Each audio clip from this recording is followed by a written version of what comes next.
History of Buddhism. The history of Buddhism can be traced back to the 5th century BCE. Buddhism arose in ancient India, in and around the ancient kingdom of Magadha, and is based on the teachings of the renunciate Siddhartha Gautama. The religion evolved as it spread from the northeastern region of the Indian subcontinent throughout Central, East, and Southeast Asia. At one time or another, it influenced most of Asia.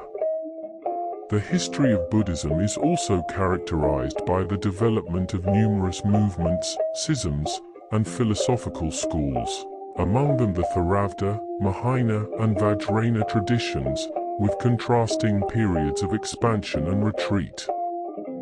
Shakyamuni Buddha, 5th century BCE. Siddhartha Gautama, 5th century BCE, was the historical founder of Buddhism. The early sources state he was born in the small Sakya, Pali, Sakya, Republic, which was part of the Kosala realm of ancient India, now in modern-day Nepal. He is thus also known as the Shakyamuni, literally, the sage of the Sakya clan. The early Buddhist texts contain no continuous life of the Buddha, only later after 200 BCE were various biographies, with much mythological embellishment written. All texts agree, however, that Gautama renounced the householder life and lived as a sramana ascetic for some time, studying under various teachers, before attaining nirvana, extinguishment, and body awakening through meditation.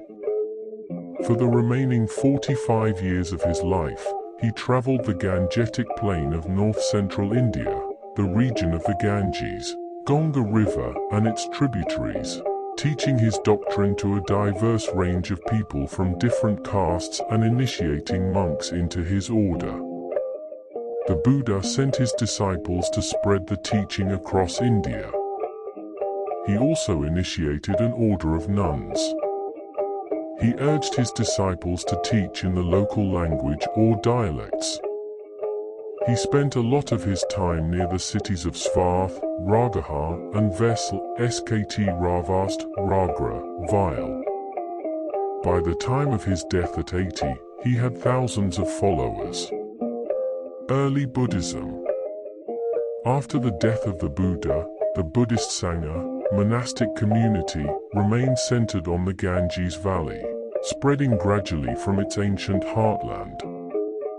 The canonical sources record various councils, where the monastic Sangha recited and organized the orally transmitted collections of the Buddha's teachings, and settled certain disciplinary problems within the community. Modern scholarship has questioned the accuracy and historicity of these traditional accounts. The first Buddhist council is traditionally said to have been held just after Buddha's parinirvana, and presided over by Mākyapa, one of his most senior disciples, at Raga, today's Raja, with the support of King Ajatasattu. According to Charles Prebish, almost all scholars have questioned the historicity of this first council. Mauryan Empire, 322 to 180 BCE. Second Buddhist Council and First Schism. After an initial period of unity, divisions in the Sangha or monastic community led to the first schism of the Sangha into two groups, the Sthavara, elders, and Mahasamgika, great Sangha. Most scholars agree that the schism was caused by disagreements over points of Vinaya, monastic discipline. Over time, these two monastic fraternities would further divide into various early Buddhist schools. Lamotte and Hirakawa both maintain that the first schism in the Buddhist Sangha occurred during the reign of Ashoka. According to scholar Colette Cox, most scholars would agree that even though the roots of the earliest recognized groups predate Asoka, their actual separation did not occur until after his death. According to the Theravāda tradition, the split took place at the Second Buddhist Council, which took place at Vaishali, approximately 100 years after Gautama Buddha's parinirvana. While the Second Council probably was a historical event, traditions regarding the Second Council are confusing and ambiguous. According to the Theravāda tradition, the overall result was the first schism in the Sangha, between the Stavara Nikaya and the Māsgikas, although it is not agreed upon by all what the cause of this split was. The Stavaras gave birth to a large number of influential schools, including the Savstivda, the Pudgalavda, also known as Vatsputriya, the Dharmaguptakas, and the Vibhajivda, the Theravadins being descended from these. The Mahasamgikas meanwhile also developed their own schools and doctrines early on, which can be seen in texts like the Mahavastu, associated with the Lokottaravada, or Transcendentalist school, who might be the same as the Ekavivarakas or One-Utterances. This school has been seen as foreshadowing certain Mahāyāna ideas, especially due to their view that all of Gautama Buddha's acts were transcendental or supramundane, even those performed before his Buddhahood. In the 3rd century BCE, some Buddhists began introducing new systematized teachings called Abhidharma, based on previous lists or tables, Matika, of main doctrinal topics. Unlike the Nikayas, which were prose sutras or discourses, the Abhidharma literature consisted of systematic doctrinal exposition, and often differed across the Buddhist schools who disagreed on points of doctrine. Abhidharma sought to analyze all experience into its ultimate constituents, phenomenal events or processes called dharmas. These texts further contributed to the development of sectarian identities. The various splits within the monastic organization went together with the introduction and emphasis on Abhidharmic literature by some schools. This literature was specific to each school, and arguments and disputes between the schools were often based on these Abhidharmic writings. However, actual splits were originally based on disagreements on Vinaya, monastic discipline, though later on, by about 100 CE or earlier, they could be based on doctrinal disagreement. Pre-sectarian Buddhism, however, did not have Abhidharmic scriptures, except perhaps for a basic framework, and not all of the early schools developed an Abhidharma literature. Ashokan missions. During the reign of the Mauryan Emperor Ashoka, 268 to 232 BCE, Buddhism gained royal support and began to spread more widely, reaching most of the Indian subcontinent. After his invasion of Kalinga, Ashoka seems to have experienced remorse and began working to improve the lives of his subjects.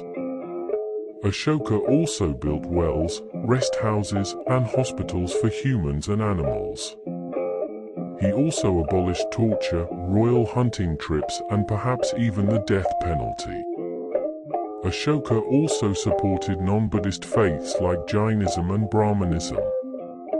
Ashoka propagated religion by building stupas and pillars, urging, among other things, respect of all animal life and enjoining people to follow the Dharma.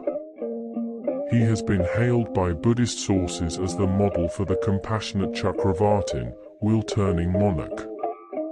Another feature of Mauryan Buddhism was the worship and veneration of stupas, large mounds which contained relics, pali, sara, of the Buddha or other saints within. It was believed that the practice of devotion to these relics and stupas could bring blessings. Perhaps the best preserved example of a Mauryan Buddhist site is the Great Stupa of Sankai, dating from the 3rd century BCE. According to the plates and pillars left by Asoka, known as the Edicts of Ashoka, emissaries were sent to various countries in order to spread Buddhism, as far south as Sri Lanka and as far west as the Greek kingdoms, in particular the neighboring Greco-Bactrian kingdom, and possibly even farther to the Mediterranean. Third Council.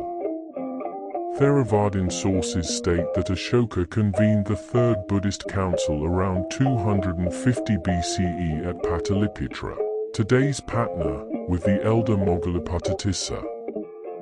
The objective of the council was to purify the Sangha, particularly from non-Buddhist ascetics who had been attracted by the royal patronage.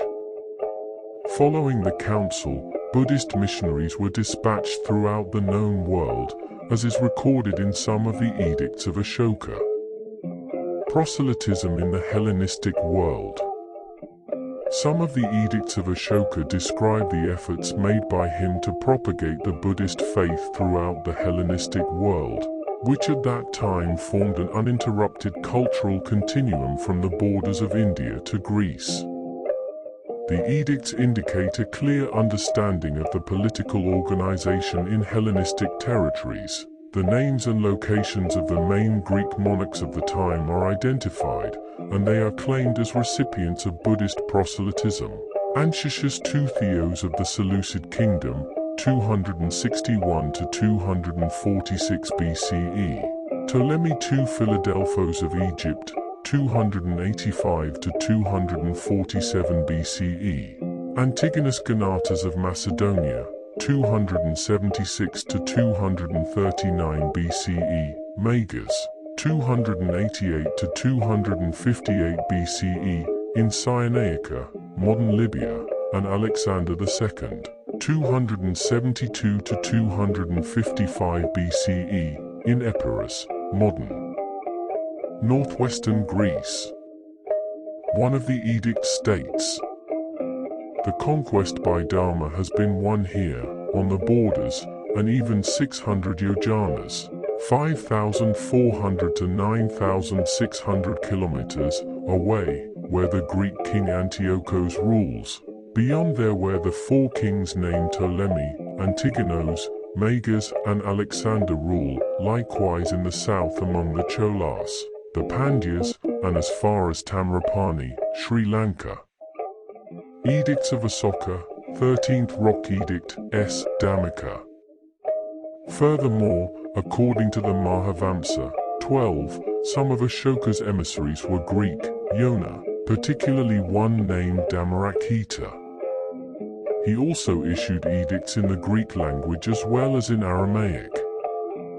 One of them, found in Kandahar, advocates the adoption of piety, using the Greek term eusebeia for Dharma, to the Greek community. It is not clear how much these interactions may have been influential, but authors like Robert Linson have commented that Buddhism may have influenced Western thought and religion at that time. Linson points to the presence of Buddhist communities in the Hellenistic world around that period, in particular in Alexandria, mentioned by Clement of Alexandria, and to the pre-Christian monastic order of the Therapeuti, possibly a deformation of the Pali word Theravāda, who may have almost entirely drawn its inspiration from the teaching and practices of Buddhist asceticism, and may even have been descendants of Asoka's emissaries to the west. Philosophers like Hegesias of Cyrene and Pyrrho are sometimes thought to have been influenced by Buddhist teachings. Buddhist gravestones from the Ptolemaic period have also been found in Alexandria, decorated with depictions of the Dharma wheel.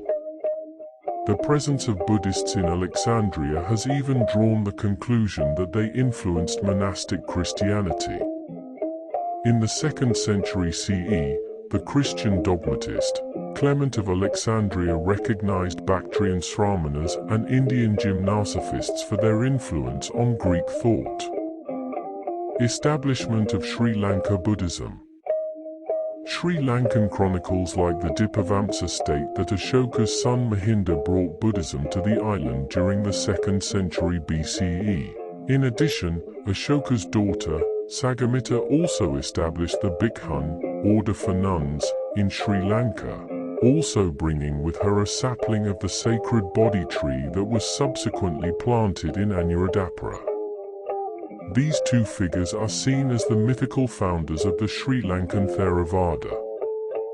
They are said to have converted the king Devanampiya Tissa 307 to 267 BCE, and many of the nobility. The first architectural records of Buddha images, however, actually come from the reign of King Vasabha, 65 to 109 CE. The major Buddhist monasteries and schools in ancient Sri Lanka were Mahavira, Abhayagiri, and Jetavana. The Pali Canon was written down during the 1st century BCE to preserve the teaching in a time of war and famine. It is the only complete collection of Buddhist texts to survive in a Middle Indo-Aryan language. It reflects the tradition of the Mahavihara school. Later Pali Mahavihara commentators of the Theravāda such as Buddhaghosa, 4th to 5th century, and Dhammapala, 5th to 6th century, systematized the traditional Sri Lankan commentary literature, Atthakatha. Although Mahāyāna Buddhism gained some influence in Sri Lanka as it was studied in Abhayagiri and Jetavana, the Mahavihara, great monastery, school became dominant in Sri Lanka following the reign of Parakramabahu I, 1153 to 1186, who abolished the Abhayagiri and Jetavanan traditions. Mahāyāna Buddhism. The Buddhist movement that became known as Mahāyāna, Great Vehicle, and also the Bodhisattvayana, began sometime between 150 BCE and 100 CE, drawing on both Mahasamgika and Sarvastivada trends. The earliest inscription, which is recognizably Mahāyāna, dates from 180 CE and is found in Mathura. The Mahāyāna emphasized the bodhisattva path to full Buddhahood, in contrast to the spiritual goal of arhatship. It emerged as a set of loose groups associated with new texts named the Mahāyāna Sutras. The Mahāyāna Sutras promoted new doctrines, such as the idea that there exist other Buddhas who are simultaneously preaching in countless other world systems. In time Mahāyāna Bodhisattvas, and also multiple Buddhas came to be seen as transcendental beneficent beings who were subjects of devotion. Mahāyāna remained a minority among Indian Buddhists for some time, growing slowly until about half of all monks encountered by Xuanzang in 7th century India were Mahāyānists. Early Mahāyāna schools of thought included the Dhyamaka, Yogra, and Buddhanacha, Tathagata teachings. Mahāyāna is today the dominant form of Buddhism in East Asia and Tibet. Several scholars have suggested that the Prajñapramit which are among the earliest Mahāyāna stras, developed among the Māsgika along the Kar River in the Indra region of South India. The earliest Mahāyāna stras to include the very first versions of the Prajñapramit genre, along with texts concerning Akobhya Buddha, which were probably written down in the 1st century BCE in the south of India. A.K. Warder believes that the Mahāyāna originated in the south of India and almost certainly in the Indra country. Anthony Barber and Sri Padma also trace Mahāyāna Buddhism to ancient Buddhist sites in the lower Kar Valley, including Amravati Stupa, Bajunako, and Jagiapura. Shuno dynasty, 2nd to 1st century BCE. The Shuno dynasty, 185 to 73 BCE, was established about 50 years after Ashoka's death. After assassinating King Bhadrata, last of the Mauryan rulers, military commander-in-chief Pushyamitra Shuno took the throne. Buddhist religious scriptures such as the Ayurveda allege that Pushyamitra, an orthodox Brahmin, was hostile towards Buddhists and persecuted the Buddhist faith.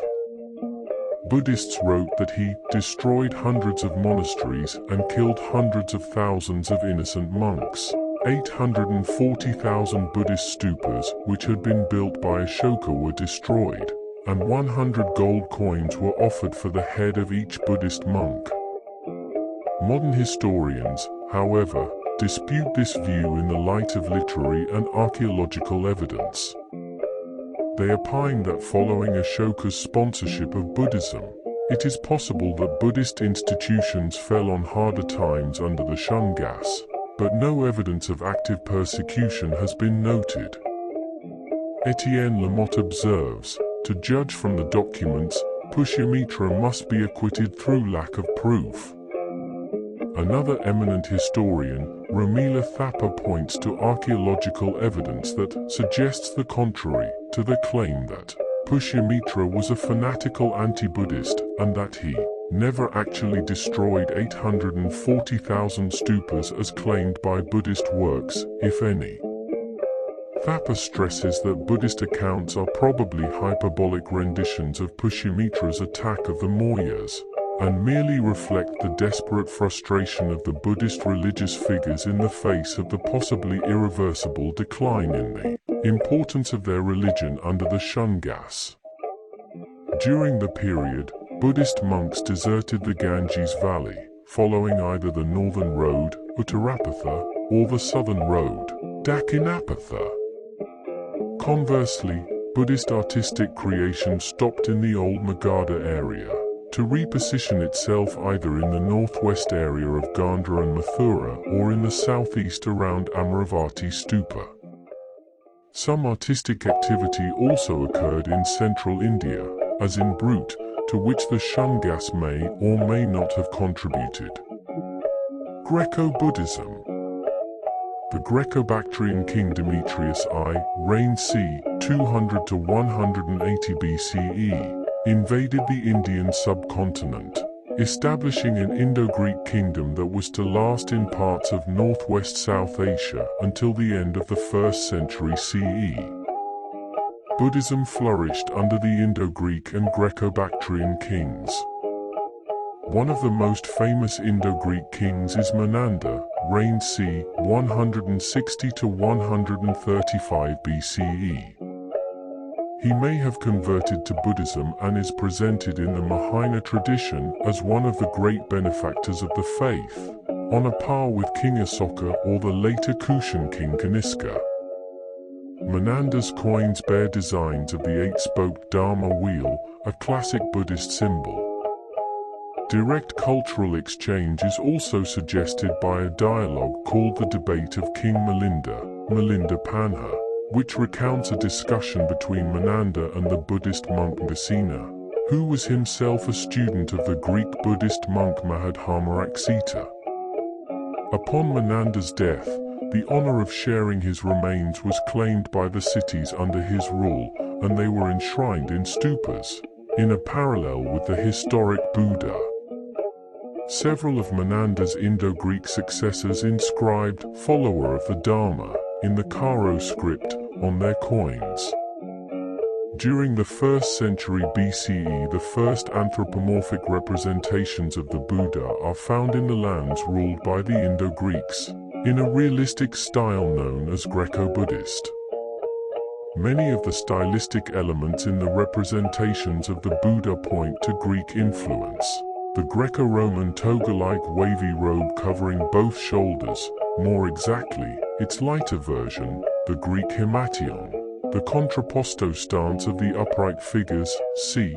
1st to 2nd century Gandhara standing Buddhas, the stylicized Mediterranean curly hair and topknot, Ushnisha, apparently derived from the style of the Belvedere Apollo, 330 BCE, and the measured quality of the faces, all rendered with strong artistic realism, see Greek art.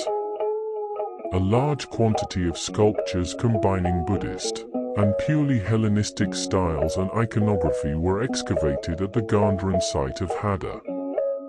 Several influential Greek Buddhist monks are recorded.